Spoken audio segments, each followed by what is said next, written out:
everybody, welcome to Review Time with Islip. I am Islip, and today we're going to be taking a look at, I don't know why I said it like, we're going to be taking a look at the Supreme Starscream, which was a Platinum Edition figure from the Thrilling 30s 2014 line, which you can see over there. This is the Year of the Snake, is it? Year of the Horse. Year of the Horse. Here's his bio real quick. This is the one that was paired up with the Optimus Prime with the gold and black. Here we have a nice picture of the figure, and this box is humongous. It has a crown that's included, which, oh, I didn't know the crown could come off. Well, it's been fixed on there so long. So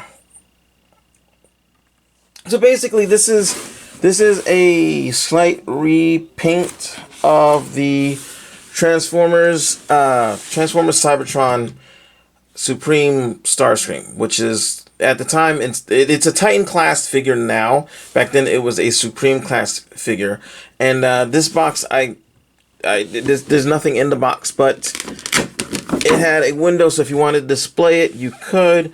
And there's his tech deck data for those of you who want to see it. This is actually a really nice rendition of the figure. Now, like when I got it, I was like, because I'll be honest with you, in the pictures, the figure looks like it's white plastic with blue and red, and it's actually not. It's a sort of a very light gray plastic, which I'm not a big fan of, but considering that Starscream in G1 anyway was originally gray with all the normal Starscream colorings, it makes sense. I like it as white better, but it's gray. So I'm obviously not the box. You can see I don't have anything in the box. The box, I'm only saving the box because, again, it's got really nice art. I want to put it up on my wall. So let's bring in our figure, and he is gigantic. Here is a normal deluxe size figure. Let's just sit him right on top so you can get an idea of how big he is. I'm going to line him up right next to him. Right. So you can see that the plane mode is almost as large from top to bottom as a deluxe figure. So, and then here's the crown. And the crown, actually, I didn't know it came off. Doesn't feel like it comes off. Oh, it does come off. Okay, so the crown comes off. Yay! And there's Starscream's head. So the crown actually does help to hide it. Here's the crown, and it's gold with blue overspray. So it's like a gold molded in this goldish plastic, I think. No, the plastic's gray. So it's sprayed gold and then sprayed again in blue underneath. Okay. So we'll just leave that back on there for now. Take a look at his, it's sort of an homage to his Cybertronian Quintajet from the G1 cartoons. Tetrajet, not Quinta, Tetra. Let's go ahead and turn the lights off for a minute. There we go, so you can see it a little bit better. It's defined a little better. Yeah, this thing is massive and awesome. It's got hard plastic for most of the figure, but the crown, these bits here, this here, and this here is a soft rubbery plastic. I guess it makes sense so it doesn't break, but I'll be honest with you, it also means that if you don't store it correctly, like I had to store it in the box but without the insert, and these were all bent like that.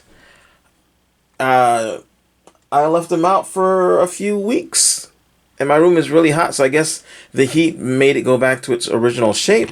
There's lots of details on this figure. Lots of detail. Let me turn the lights back on. There's a lot of molded detail, and if I was good at it, I would do like a whitewash. Now, whitewashing, I don't know.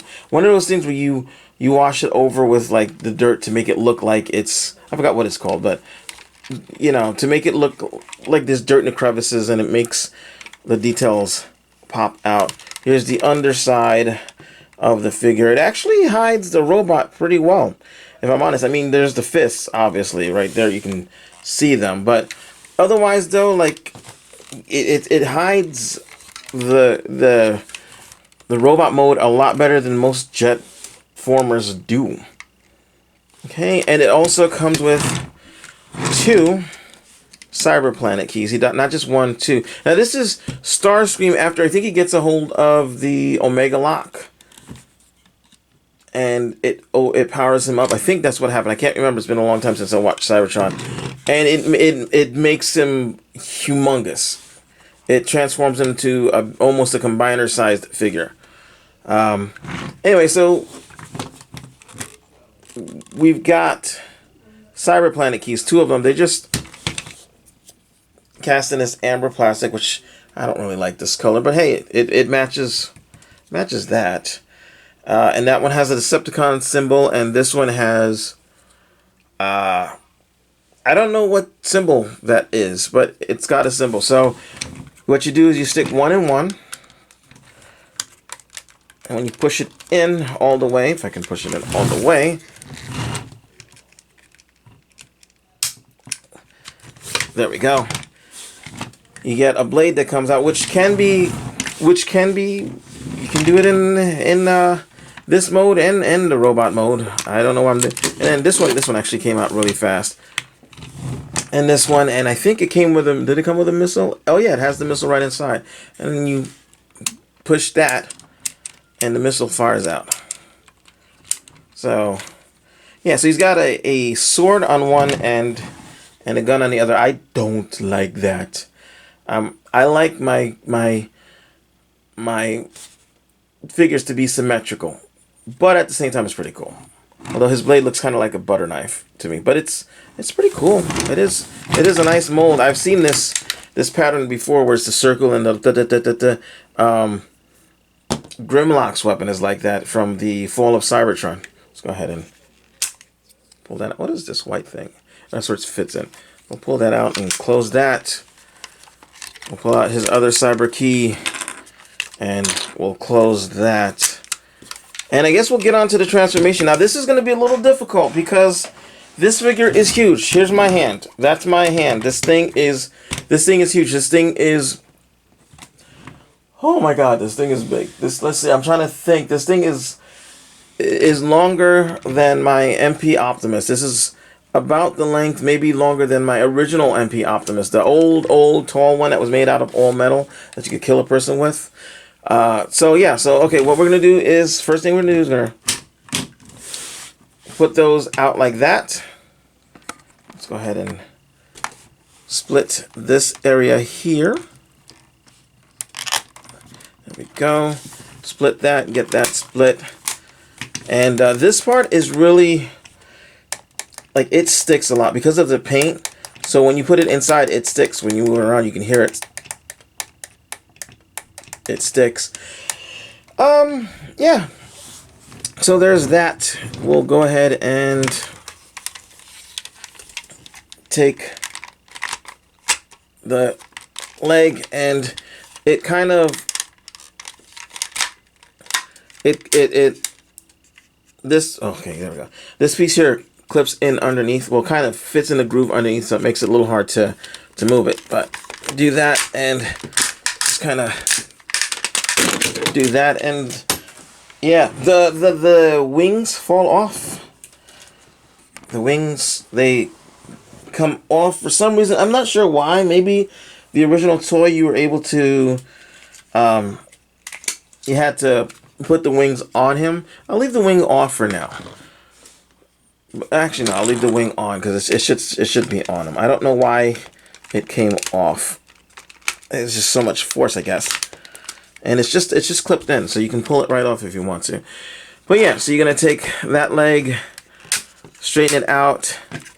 You're going to pull the heel out of the foot, and then you're gonna take this piece here and you're gonna fold it in. I didn't realize that, so I'm like, wow, he's got some really long feet.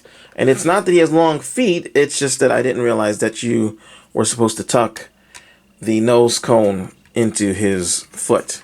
So you're going to come over on the other side and do the same thing. You're going to kind of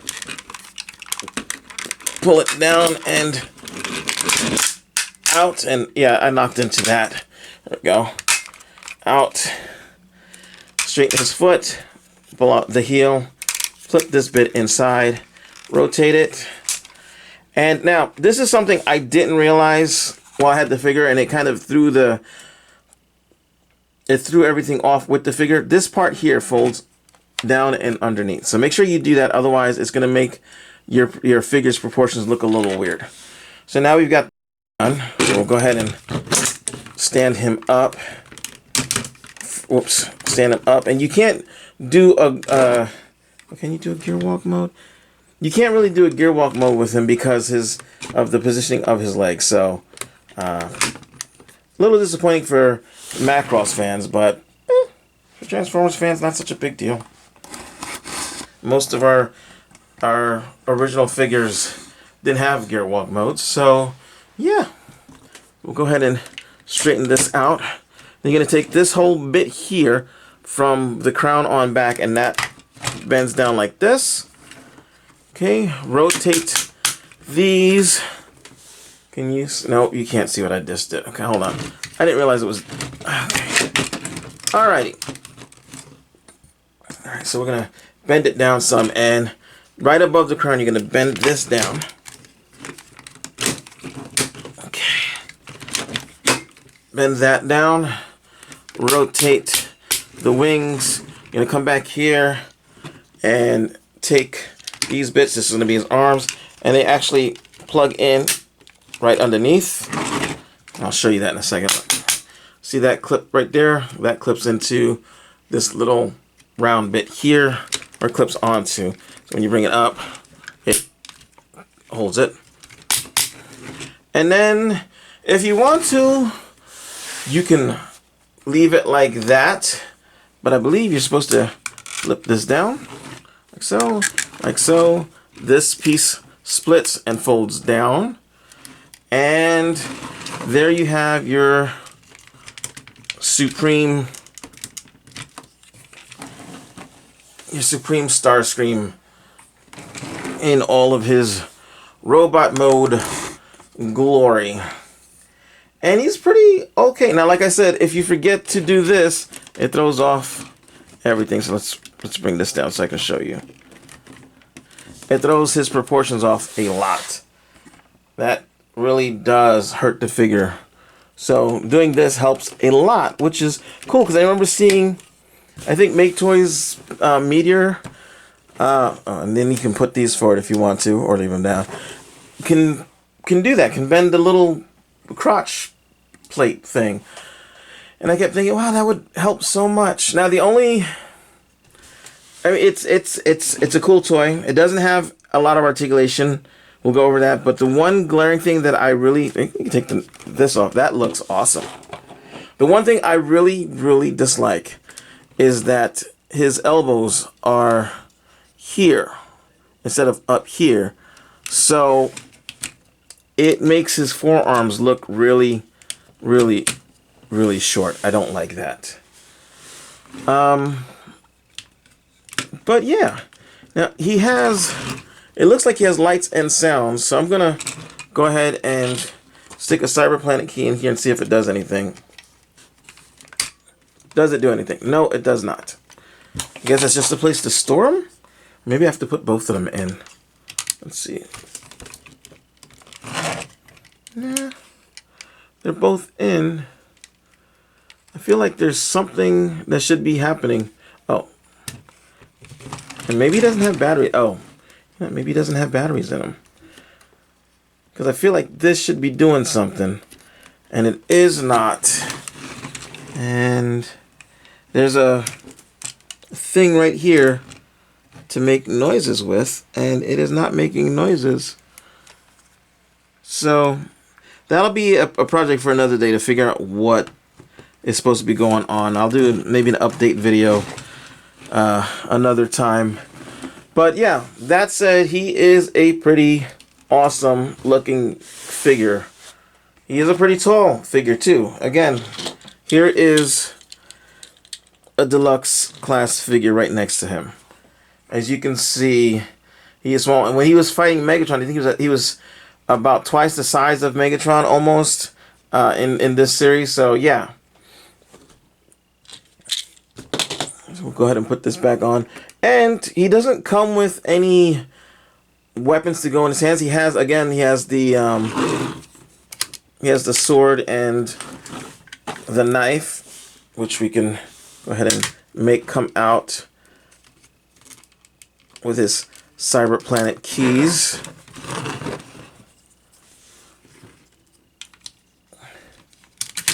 There we go. So he has weapons. He's not weaponless. Oops. I did drop the Cyber Planet key though, didn't I? Yes, I did. I did so. I'll have to get that later. But he does have weapons. So he has his little gun he can shoot with. He's got his knife he can slice with. And he has 5mm port. So if you want to and you have other weapons laying around, or if you, like me, have the TFC, I forgot what it's called, but it's their version of Starscream that is a target roid that turns into a little weapon. You can have Starscream wielding Starscream as a weapon. If I can see this all went better. This all went better when I was testing it out. Now all of a sudden I'm on camera and it's like, hey, you want to see something funny? Like, yeah, sure. So yeah, so now you have Screamer with Screamer. Here we go. Let's go ahead and turn this off for a minute. Just so you can see it a little bit better. And let's go ahead and look at the details again up close. Let's take the crown off. We've seen the crown. Let's take the crown off. Turn the lights back on. Bring him closer so you can see that head sculpt is magnificent. That is an awesome Screamer head. And again, and yeah, he has these things which you can't see because I forgot to move. They go up, and I remember him using it in the show to shoot. So there's that. I guess if he can't get his Cyber Planet key going, he can do that. As far as articulation, the head turns all the way around, actually. I'm trying to see if there was a switch or something on there. He's a little dusty. I'm sorry about that. Arms can do that at the shoulder. They rotate 360 degrees. His arms go forward. They don't have a rotation. If you want, you can break his arm and move it to the back if that's what you want. If you want a one-armed Screamer, there you go. You've got battle damaged one-armed Screamer. That's actually pretty damn cool. So we'll do that back. He has no waist articulation to speak of. He does not have an ab crunch or anything. This is an old figure. He does kick forward that far. Goes all the way back a little bit farther. Can go out. He can actually, his leg can go all the way up if his arms weren't in the way. He does have a rotation just above the knee. Just above the knee. And he has that, which is mostly due to transformation. And then as for ankles, he can point his toes. Again, that's due to transformation. There's nothing else. So this is also, again, remember, this is a figure from the Transformers Cybertron line, which the figure line itself I actually really liked. There was such a diversity. You had beast formers, basically. I mean, they weren't organic, but they were beast formers. You had predominantly car formers. You had a construction themed planet. There was just a whole lot of different characters, and I think there was even at one point there was a scene. I think it was Cybertron, where there was a street light that was supposed to be a transformer. We never saw it transform, but it was there. I remember talking to a car. So it was a very interesting thing. And then we found out in Transformers Cybertron, if you hadn't already seen the comic way back in the G1 days, that Cybertron was actually Primus sleeping. Just like Unicron can turn into a planet, Primus was the planet of Cybertron. So, and that was what the Omega Lock was for. The Omega Lock was to, I think it was to wake Primus up, to power him. I forget. I don't have Primus. I want to get him. But that said, yeah, this figure is pretty damn awesome in my opinion, especially considering what year it was from.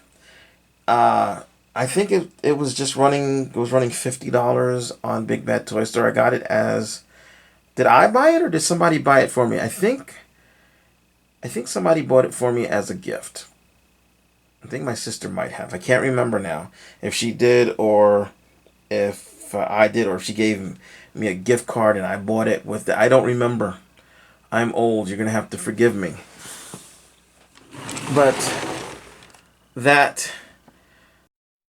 well, there's really nothing more to say. I love this figure. It's awesome. Oh, you know what? And I forgot we can take these bits off. And a lot of times when you buy this figure secondhand on eBay, he's not going to have his wings. So that's what he looks like without his wings. He looks okay. He looks almost like a different figure because you're used to him having wings and stuff. But personally, I like to have him like displayed like this with his wings out. Even though they go back, I like him out because I'm a G1 guy. I'm a G1 guy. And the G1, the wings are always flared out. Weapons to the side, wings flared out. And, yeah, that is pretty much it. So thanks for joining me. I'm Islip. Ciao.